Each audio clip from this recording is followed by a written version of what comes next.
Good morning. Good morning, everyone. Thank you for joining us here live at Sophie's Grill, Triangle Center for Spiritual Living. For those of you at home, thank you for tuning in to our morning meditation this Sunday. So I invite you first to close your outer eyes. And I will read from Mark Nepo, a meditation, and then he has some suggestions for meditation at the end of the reading, and then we'll have music, and then we'll return from our inward journey. So I invite you to close your outer eyes and take a couple of very deep breaths in through the nose. Hold it for a second. Out through the mouth. And begin to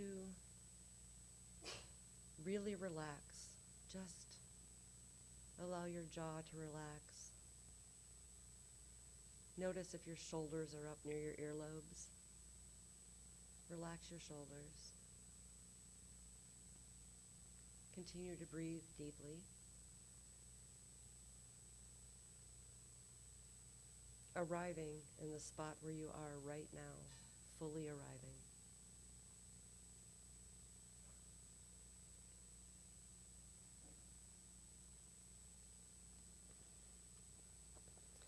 The reading from Mark Nepo. He said, "No one lands where they aim, not even God." This is titled, "To the Core." We are so quick to condemn this or exile that, to ostracize the breaker of promises, when the truth is that nothing in nature arrives as imagined. In fact, because the space between what we intend and what we do is often great, we keep beginning.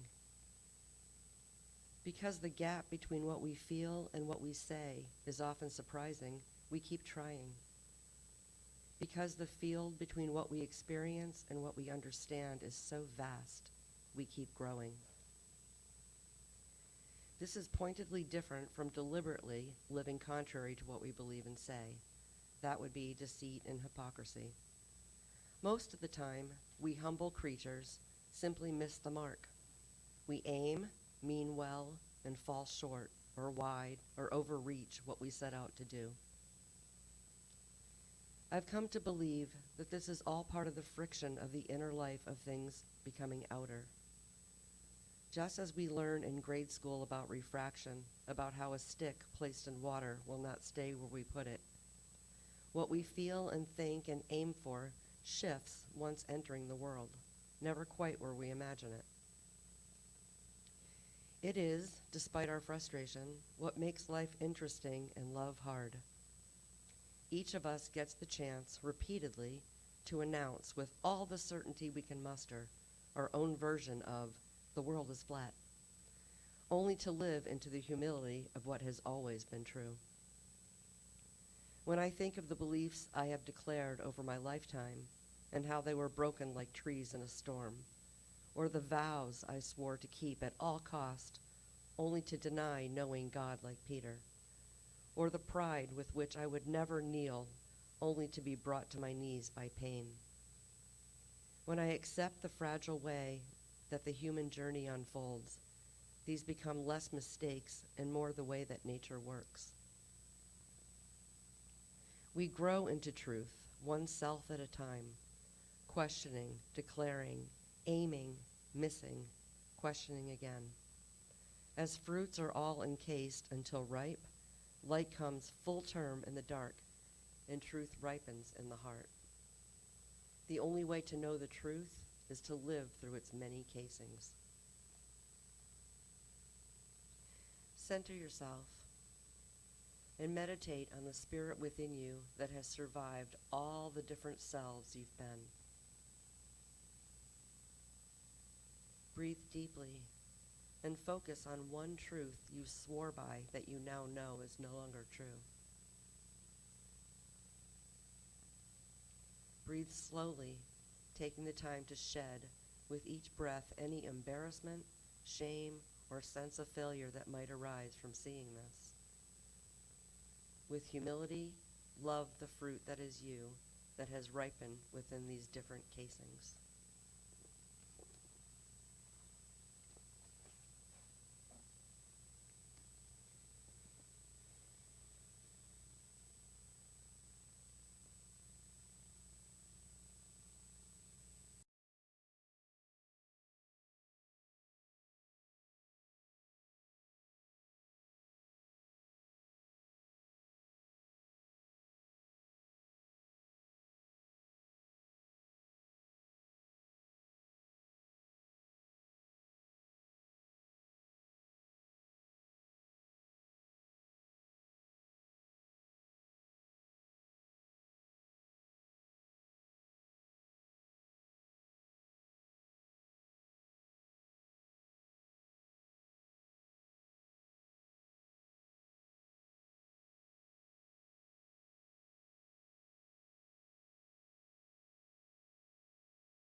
invite you to bring your awareness back into the room that you're in.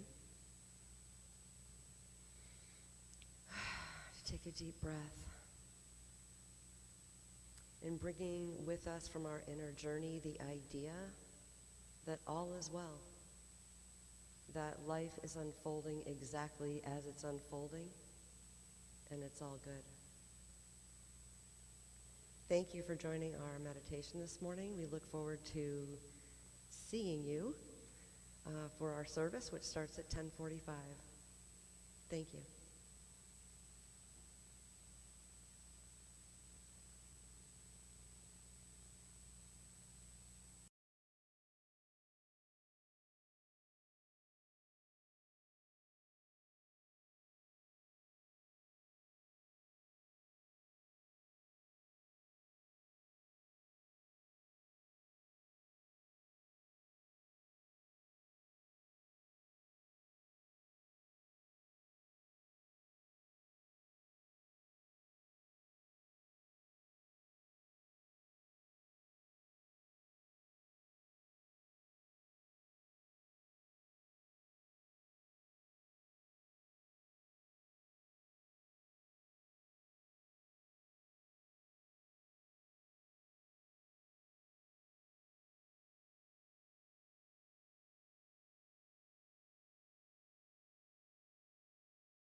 Know me is Dusty Rippelmeyer, and I happen to be the spiritual director of this amazing community. We are part of a larger organization called Centers for Spiritual Living. We believe in a God that is within us and surrounding us. We embrace new thought and ancient wisdom teachings and believe that through them we can practice a practical spirituality that really allows us to create a life that we love to live. We are a powerful spiritual community, lovingly committed to a world of acceptance, compassion, peace, and joy. We gather together to express love, to celebrate life, to grow spiritually, to practice radical acceptance and inclusion, and to support one another on our spiritual paths. So we're very glad that you have included us in the morning, whether you are here at Sophie's Grill and Bar or whether you have invited us into your homes through the power of live streaming. We welcome all of you that have attended our classes, our services, and our special events, and we welcome all of you that are here for the very first time. We see all of you. We know who you really are. We appreciate you, and we celebrate you. And today I am very grateful that you are here with us. I have a special announcement, a special message, and it is surrounding Thanksgiving next month. Join us for a special Thanksgiving Eve concert and a Thanksgiving Day meditation. The Leadership Council and I would love to invite you to a virtual concert to really express our gratitude and appreciation to all of you who have been hanging in there and continuing to support our community with your time, talent, and treasure over the last couple of years. It hasn't always been easy, but as a community we have hung in there and we've continued to thrive. And we continue to thrive as a spiritual community because of all of you, and we are very grateful. So the concert will be on Wednesday evening instead of our Wednesday evening service. It will begin at 7 o'clock. It will run till about 8:30. It will be showing on both YouTube and Facebook Live, and it will feature the amazing trio of Cindy Johnson, Sandy Hemingway, and Amy Steinberg. Please join us as we celebrate and express our gratitude and appreciation to all of you. And then on Thursday, November 25th, Thanksgiving Day, I will be hosting a sacred moment of meditation from 10 o'clock until 11 o'clock on Zoom. It will be on our regular Wednesday night Zoom channel. So we'll be sending out the links later as it gets closer to that day. I'll speak a little bit about the magic of gratitude, facilitate a meditation, open up the Zoom room. I like to call it the Hollywood Squares of everybody that's attending, to allow people to share what they're absolutely grateful about this year and to give a gratitude prayer to the universe on behalf of all of us individually and collectively as the Triangle Center for Spiritual Living. So please join us for Wednesday night's concert and for Thursday, Thanksgiving Day's meditation. I would love to see all of you there. Around this time of the year, happy Thanksgiving, happy Halloween, happy Halloween. I am dressed in orange and black and taking on my my highest expression of Coco Chanel. Around this time of the year, legend has it that the veil between the earthly plane and the spiritual plane is very thin. The ethereal curtain is believed to be thin just as the days begin to get shorter and the nights begin to get longer, and so it's perfectly timed with the seasons. So my invitation today on Halloween, is to stay present and to stay open to everything that is unfolding today, whether it's here at this service or later on throughout the day. What I know about it is that it's truly going to be remarkable and something that will forever change us. So stay present and stay awake and aware and open to anything that unfolds. I would also like to thank one of our licensed spiritual practitioners, Michelle Love, for her beautiful meditation before the service, which really expanded the container for our service to unfold within. And speaking of Michelle, I'd love to invite her back up to the podium. Please welcome her with me, Michelle Love.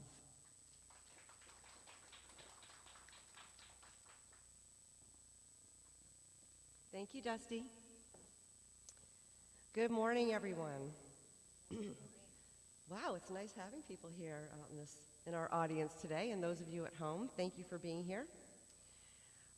So our theme for the month of October is Going Further Together. Reverend Dusty's talk title today is I'll Meet You There. I'm now going to read this community's purpose statement. This is our reason for being here. Our purpose is to inspire, educate, and empower individuals to experience themselves as unique and individualized expressions of God, the love intelligence that governs the universe. We are committed to not merely a theoretical understanding of our oneness and unity with God, but to consciously practice this truth in our everyday lives. Through celebration, service, study, and fellowship, we are committed to the transformation of our personal lives and to being a powerful and beneficial presence on the planet. With the energy of unconditional love, simply, we are here for God, and so it is. So let's just take a few minutes to fully arrive mentally into the space that we're occupying physically. I invite you to close your outer eyes. Take a couple of deep breaths. Relax your physical body. Turn within, open your heart and mind, and allow the healing sounds of the crystal bowls to simply wash over you.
Start bringing your attention back into the room and into your bodies.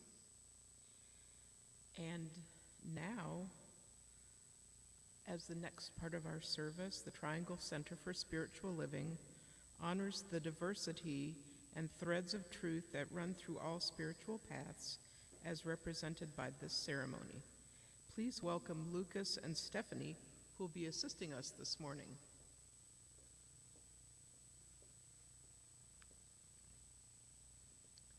Christianity is the path of Christ consciousness, love, and forgiveness. Buddhism is the path of compassion and understanding. Judaism is the ethical path of living by sacred law. Baha'i is the path of unity and peace. Islam is the path of submission to the will of God, the highest calling.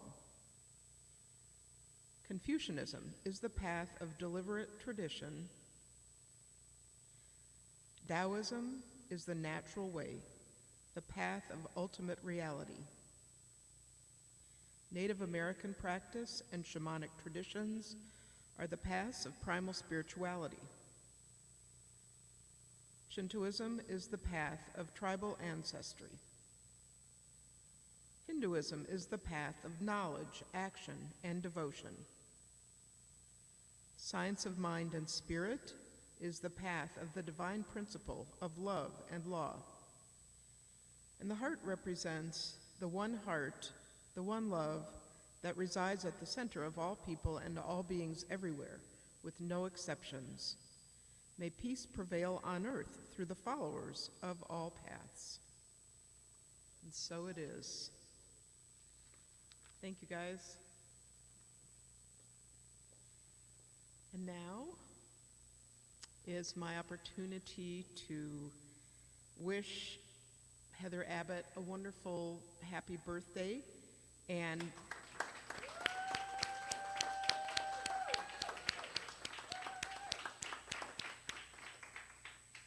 this flower dedication is for her. Happiest of birthdays to one of the kindest, most generous, selfless, peaceful, graceful, giving souls I know. Sorry. A woman of many talents. Don't ask me why this is making me choke up. Just because she's so amazing, I guess. Heather is truly an inspiration in her quiet, beautiful way, working behind the scenes in most cases, always seeking to fill a need, learning AV and managing it, arranging flowers, bookkeeping, connecting folks, supporting the minister, welcoming all to the center, office goddess, befriending all who might need that, and being the backbone of this community. Heather embodies the teachings of the Centers for Spiritual Living, looking to spirit to fulfill her needs and desires and choosing constantly in her faith and belief that to turn it over to spirit, she will indeed demonstrate. And she does, in fact, demonstrate. Heather, you are an inspiration in so many ways. We all wish you the most magnificent birthday ever and a year ahead worthy of your wonderful self. With much love, the congregation of the Triangle Center for Spiritual Living.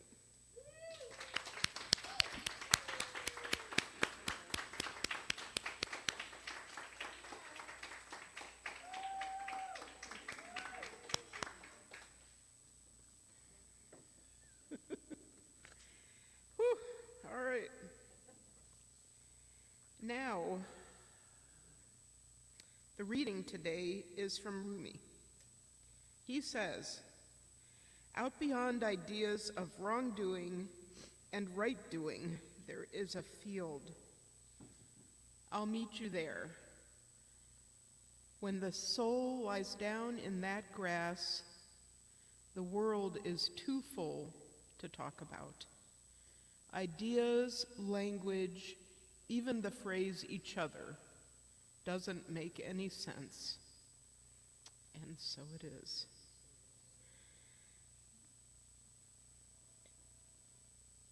And now, I would like to introduce our most fabulous musicians of the day, the talented, beautiful, and wonderful Lola and Dave.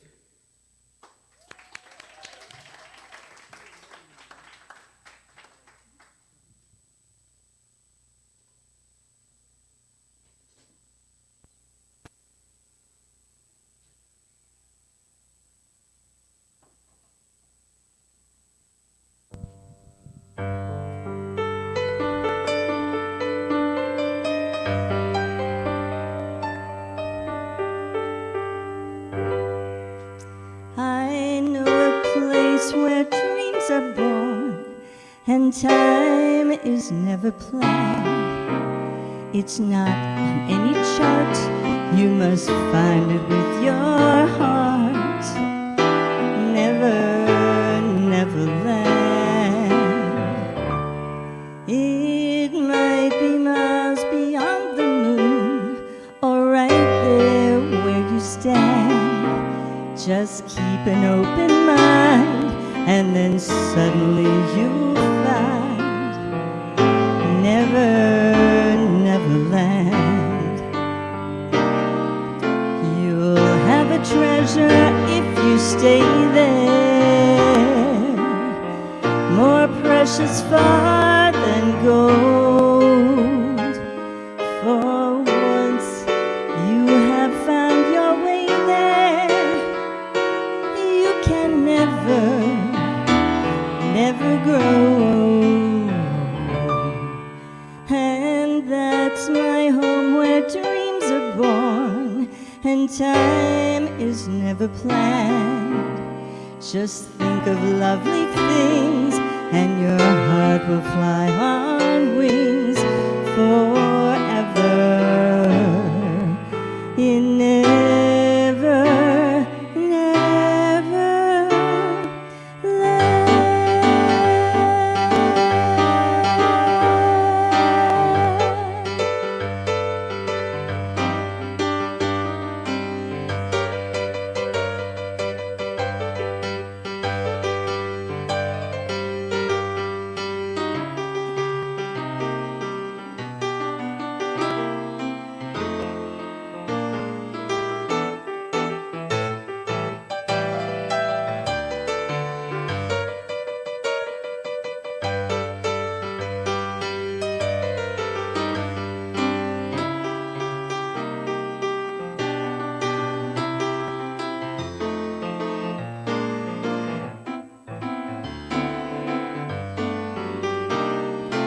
You'll have a treasure if you stay there, more precious far than gold.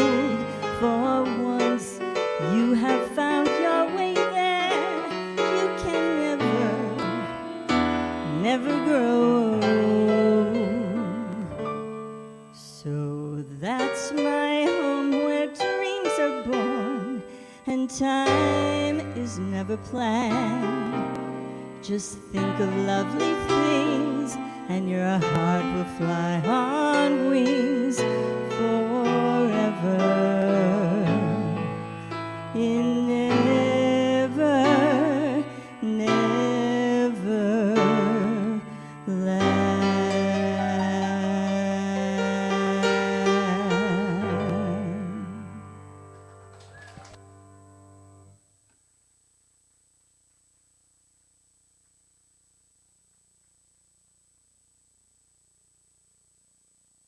Great parallels between that song and this description of Never Ever Land and the talk title today. So it was a perfect song. Thank you very much for bringing it. And the music was enlivening. My legs were dancing over here.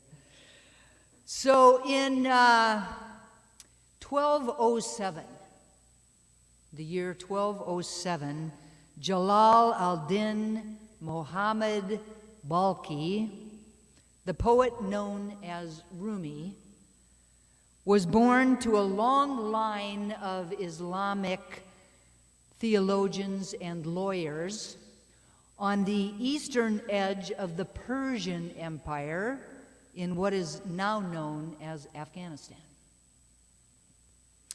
In order to escape the invading Mongolian armies of Genghis Khan, his family moved west to a town that is now in Turkey, where he eventually became the leader of a group of whirling dervishes. All of this will have some importance. Now, in 1244, at the age of 37, he met Shams Tabriz, a wild mystic with rare gifts and insight. Now, in Shams, he found a soulmate, and a friend who would ultimately become his spiritual mentor and his literary muse. He said, "What I had thought of before as God, I met today in a human being." Out of their friendship, Rumi wrote thousands of poems and discourses. They are poems of divine epiphany, mysticism, spiritual awakening, friendship, desire, and love. Poems that inspired countless people during his time and for centuries afterward, for like 800 years. Over 800 years, actually. His poetry is a human expression of a mystical experience in which readers can find their own thoughts and their own ideas and their own beliefs and their own feelings out of his lines. Through his work, Rumi's not just using words to really to explain something to us, but he is actually moving us beyond the need for explanation. He describes the moment when truth reveals itself directly to us like an open book, that aha moment that just comes upon us and beckons us right into higher and higher and higher states of consciousness. C.S. Lewis says that in reading great literature, we transcend ourselves. And in doing so, we are never more than ourselves. We are never more ourselves when we transcend ourselves through reading this great literature, through reading poems and poetry like Rumi's. Coleman Barks, in his book Rumi, the Big Red Book, says, Rumi's messages can be stated in many ways. It is the core of every religion. It is the longing in a human being to live in unlimited freedom and joy, to move inside beauty, that most profound need of the human soul to flow with the nameless that animates, luxuriates, burns, and transpires through form, enlivening what is as steam, mist, torrent, saliva, blood, ocean, cloud, coffee, winds, butterfly, tigers, hummingbirds, energy, and delight. That thing that animates all of that.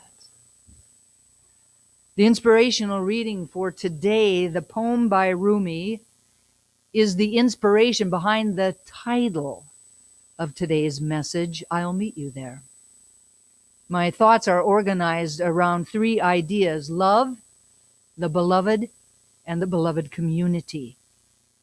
Again, his poem says, out beyond ideas of wrongdoing and right doing, there is a field. I'll meet you there.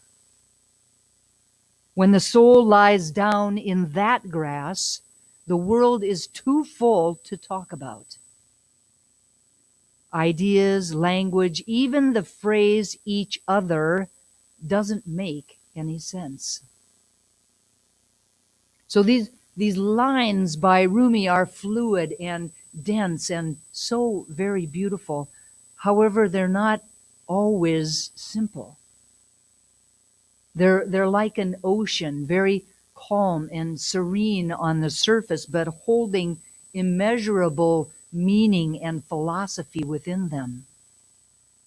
Because of this, different people come up with different meanings for themselves around it, depending upon their experiences in life and their spiritual beliefs.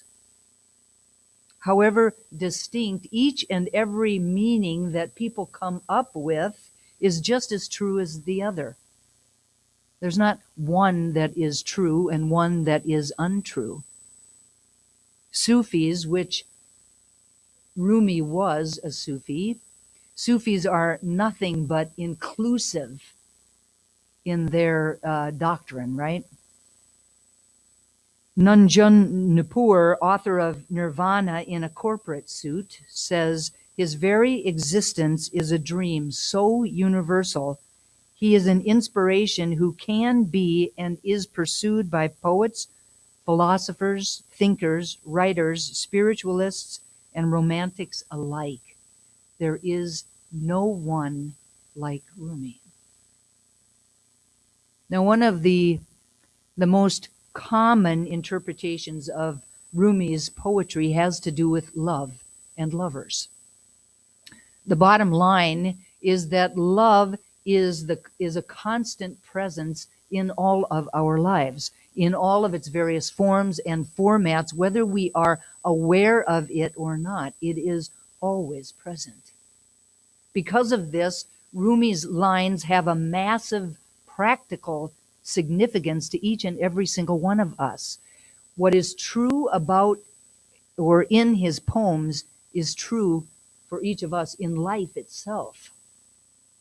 His poems are an invitation as to how we should understand love and how we should lead our everyday lives. He speaks to us as to how to let go of the externally imposed, artificially designed understanding of right and wrong that we have in order to truly love. Of how we need to let go of the externally imposed, artificially designed understanding that we have of right and wrong in order to be able to experience the power of life, the power of the universe, the power of our souls. Of how we need to let go of the externally imposed, artificially designed understanding of right and wrong that we have in order to realize that love is a powerful spiritual force that can actually alter our lives dramatically and lead us onto the path of a life that we absolutely love to live. Nanjun Nupur says, in order to unleash the power of love in our lives, we need to remember that material success of love is very different from its spiritual destiny. And in order to understand love and let it flow in our lives unhindered, we need to delineate our material consideration from spiritual.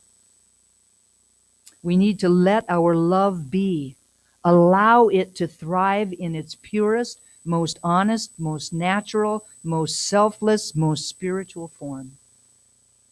Then and only then can we experience love to the fullest and harness the spiritual force that actually is. Then and only then.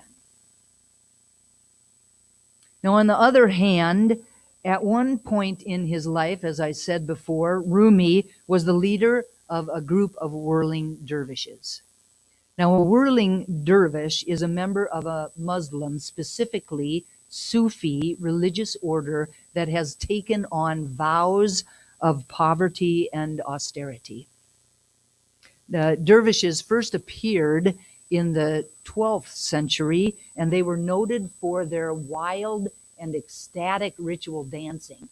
Perhaps you've seen them in their long coats and just whirling and dancing all around. I had the privilege of being able to see some whirling dervishes at the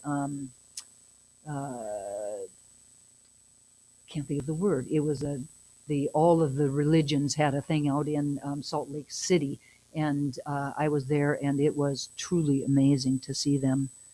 Their focus, the dervishes' focus, is on the universal values of love and service, and on deserting or moving away from the illusions of the ego. In most Sufi orders, a dervish is known to practice their particular spiritual practice in order to reach God through a trance-like state that is brought about by their dancing. The underlying truth is that Rumi was a Sufi, and that For Sufis, the only love that matters is the love of the beloved, the Almighty, or God. His poems express the deepest longings of the human heart for its beloved, for a transcendent intimacy with the power that is supreme, for a relationship with the higher consciousness that created each and every single one of us, for a deep and abiding connection with the universe that is pure energy, the universe that operates in planes that are absolutely beyond our rational or our logical grasp. Our minds cannot always comprehend on those levels. This is the love of the beloved. And it is the search for this kind of love that is at the heart of each and every mystic, that is at the heart of each and every spiritual quest. Imagine, if you will, a love from a source that is nothing but compassion, peace, and truth. Imagine being surrounded by a light that permeates your soul and fills your being with happiness and bliss that is beyond the scope of human vocabulary. Imagine a love that consumes your existence and renders everything else, your ego, your identity, your material possessions, as meaningless. Imagine a love that is so complete, so pure, and so true that you cease to desire anything else because it's enough. It is wholly and truly enough. For that kind of love, all human ideas of right and wrong are immaterial. They're pointless. If we were to be in the place where we felt that kind of love, none of it would matter. This is the love aspect of Ernest Holmes' Love and Law. I think I mentioned last week, it's not always talked about like that. But that's the love aspect of Ernest Holmes' Love and Law. It's the delicious feeling of oneness and of unity. It's that palpable feeling of a deep and abiding support and guidance and comfort and wisdom that we receive from Spirit, that is available for us to tap into. It's the peace and the joy and the creativity and the abundance and the freedom and the grace that flows through and as us. It's the field where bliss thrives. It's the field where love rises and swells and actually surrounds us like a really big, gentle, comforting blanket. Last week I talked about the idea of digging deep. To dig deep is to really touch the truth of who we are, to align with this inner spark that is in everything that we do, in every relationship, in every situation, in every circumstance. To dig deep is to commune in the silence with the Spirit that is both surrounding and indwelling us. There's a power for good in the universe, and we can use it. But we can only use it when we allow it to flow through us. And the only way that we can allow it to flow through us is if we dig deep to the center of our being in order to be able to be aware of it and to align with it. This is the field where we will find that amazing relationship. This is the field where we will find that amazing love. However, it is the love that often eludes us, because the only the ones that choose to surrender can ever really access this field. Those that choose to surrender themselves to faith, to their faith, to the consciousness that lies dormant in their soul, to the God or the universe or the energy that lives in their hearts. The Sufi tradition, and most specifically Rumi, through his poetry, talks to us about the path and the zenith that awaits us beyond the horizon. Perhaps in that Neverland. The field of true, pure love. However, it's up to us to make that choice and to dare to break the shackles of material limitations and to be able to look beyond them. As always, it's our choice to walk down that path, to open to the field or not. Out beyond ideas of wrongdoing and right doing, there is a field. I'll meet you there. Tom Cowan, in an article called Rumi's Field, says, "We've described the United States and other nations as polarized for so long now, it seems this condition is normal. Governments, societies, churches, schools, towns, families, even couples are divided into opposing sides who cannot tolerate the wrongdoing and the wrong thinking of others. Cautioning voices warn us that demonizing each other builds up contempt and a desire to have nothing to do with the perceived enemy. Lincoln warned Americans before the Civil War that a house divided against itself cannot stand." Quoting Jesus in the Gospel of Matthew, "A country divided and polarized cannot stand, cannot survive." Now, when I expand my thoughts from the beloved to the beloved community, I hear a call for acceptance in his poem. Beyond ideas of right doing and wrongdoing, there is acceptance. And even more, there is diversity, and there is inclusion, and there is oneness. The invitation is to go to the field and take a break from ruminating about right and wrong. Take a break from judgment and from so tightly holding on to our own ideas and beliefs about how things should be. Take a break from our dualistic thoughts about ourselves, each other, and the world. Tim Cowan says, "Overcoming dualism is an intimidating challenge because our minds are structured to notice dualities, to perceive opposites and contraries, and to judge them in order to make necessary decisions. Furthermore, much of the physical world operates on dualistic structures and patterns of energy. So, if dualism is built into our universe and into our thinking, we need to accept it, work with it, and not allow it to become a destructive force in our minds and hearts."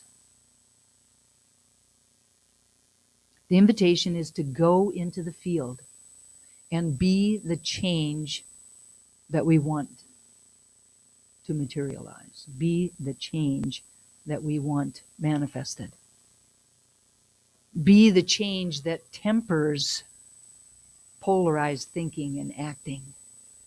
Be the change that allows us to first heal within ourselves that which needs to be healed.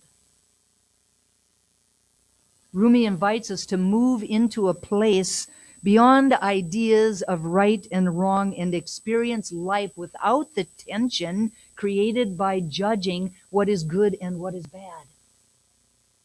Rumi's field is one of those places where we can rethink our thinking.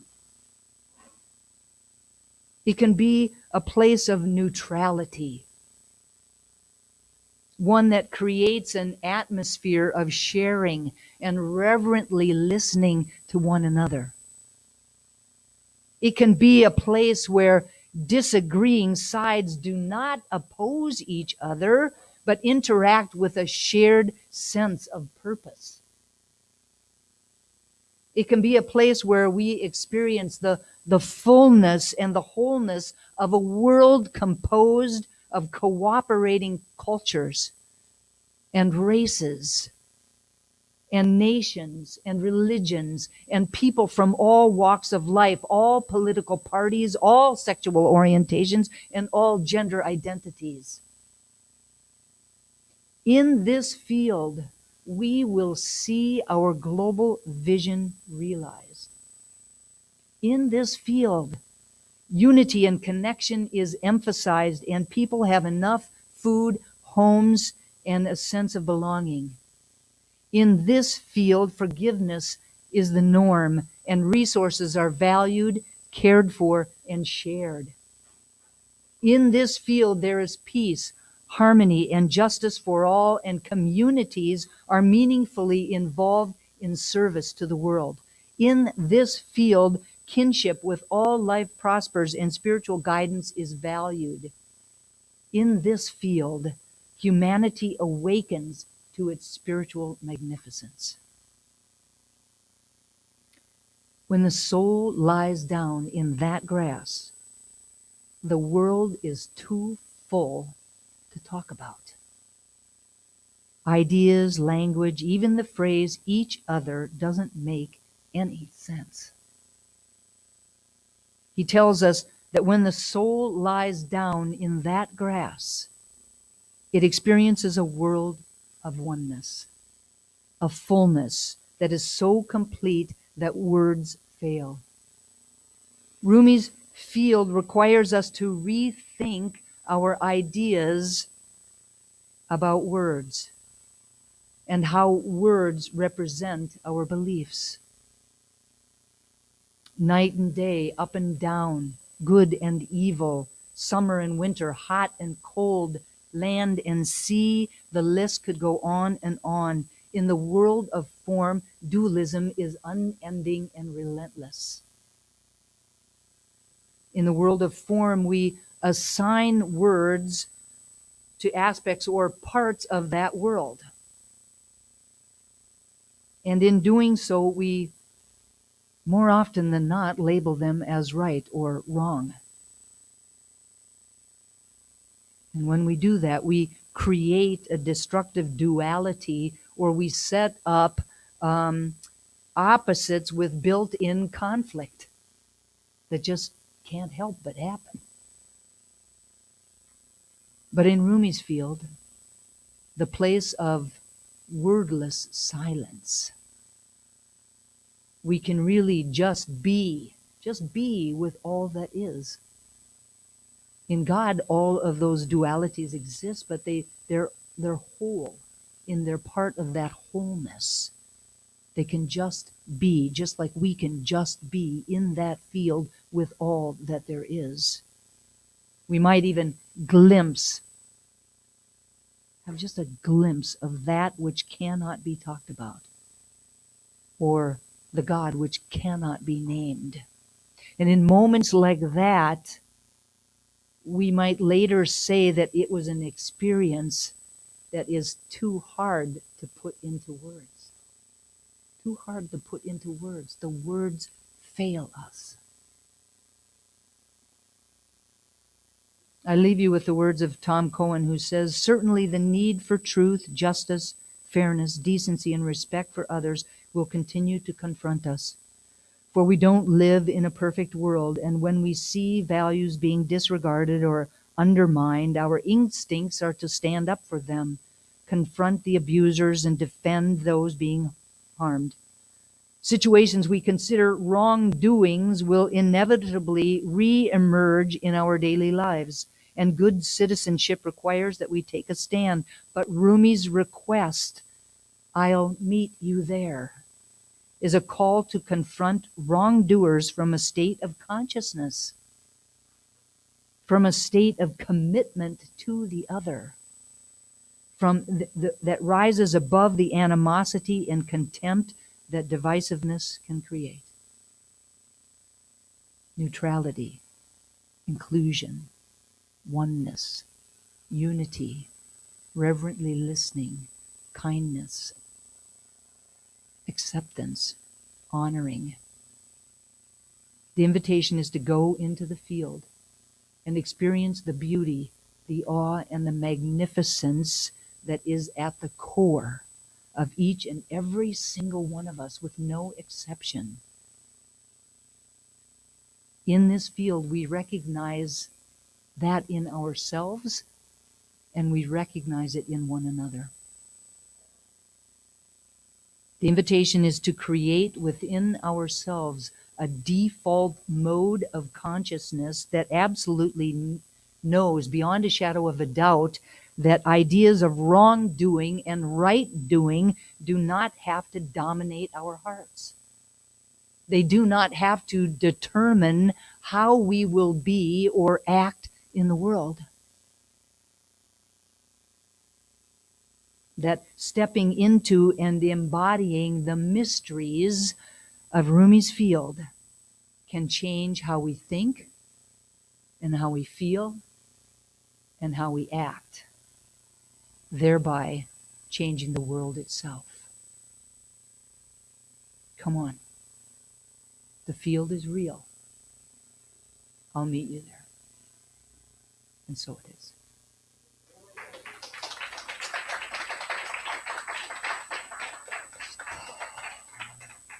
So I just invite us to turn within, to allow ourselves to turn away from the world of form, the world of right doing and wrong doing and judgment and ego and divisiveness, and turn our attention to the center of our being, to the core, to that love that is beyond compare, that love that we can't even begin to describe, for words just simply fail us.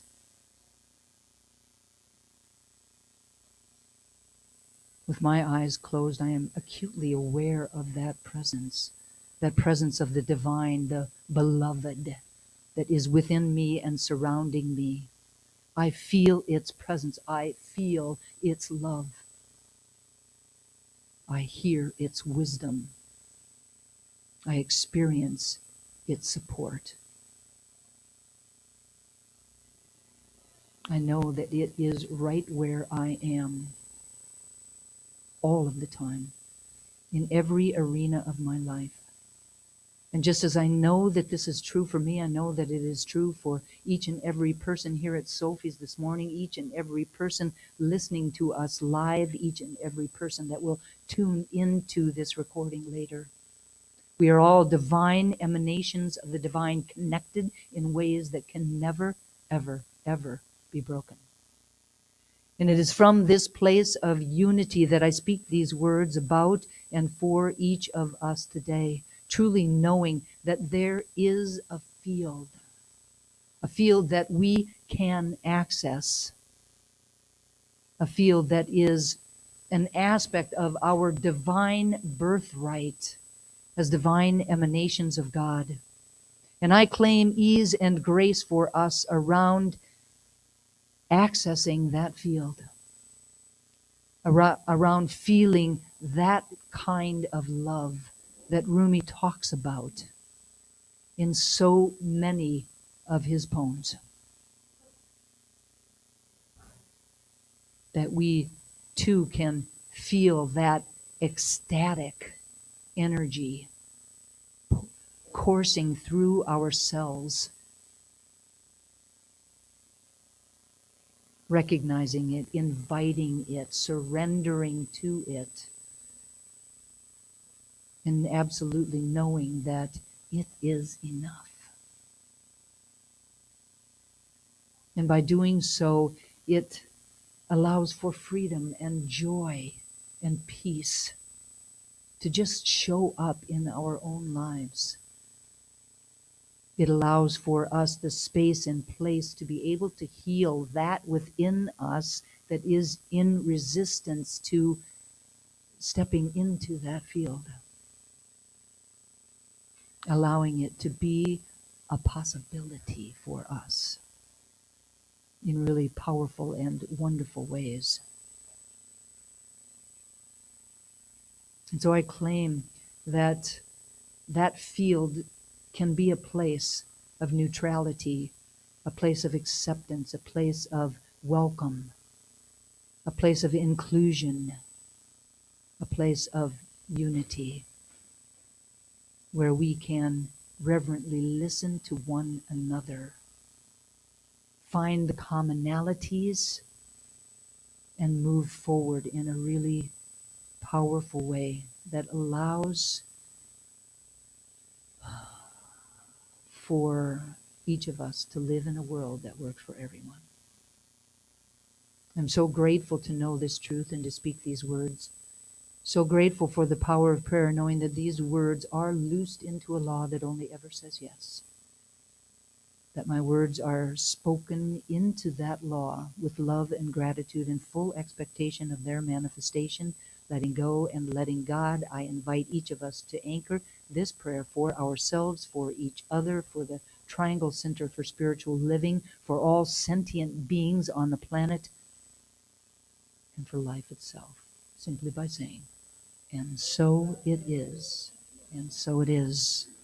Amen. Thank you all so very, very much. It is now time for our conscious giving. And the Triangle Center for Spiritual Living takes time each week in order to really offer financial support to this community. And what I know about this financial support is that it allows us to continue to be the light that we are in the Greater Triangle area, that it prospers the one giving, and that it adds to the experience of sufficiency on the planet. I'm grateful for the generosity of this community, for all of the ways that everyone so generously gives of their time, talent, and treasure to support this community. There's a number of ways that you can give. Number one, visit our website at www.trianglecsl.org. Up in the upper right-hand corner of the front page is a little button that you can click on. Number two, text the word GIVE using the following number, 919-230-8445, or you can mail your gift to our office at PO Box 4062, Cary, North Carolina, 27519. Again, thank you so very much for your gifts. Please place your hand on your heart with your gift or with an intention for this community, and we'll say our affirmation in a call and response. I live in an abundant universe that blesses and prospers my life. I give with gratitude, knowing God is my source. And so it is. And so it is. Thank you all so very much. It is now with pleasure that I invite back up to the piano and to our stage the awesome Lola and Dave Youngman.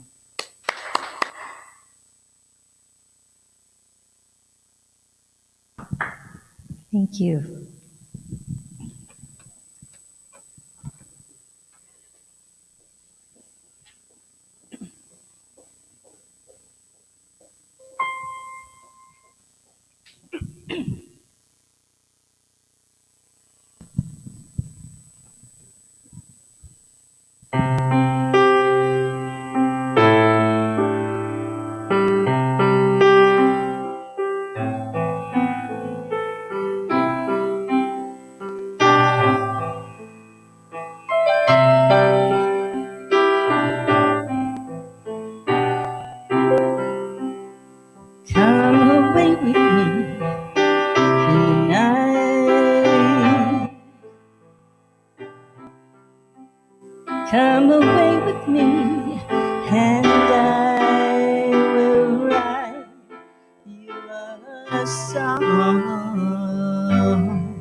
bus.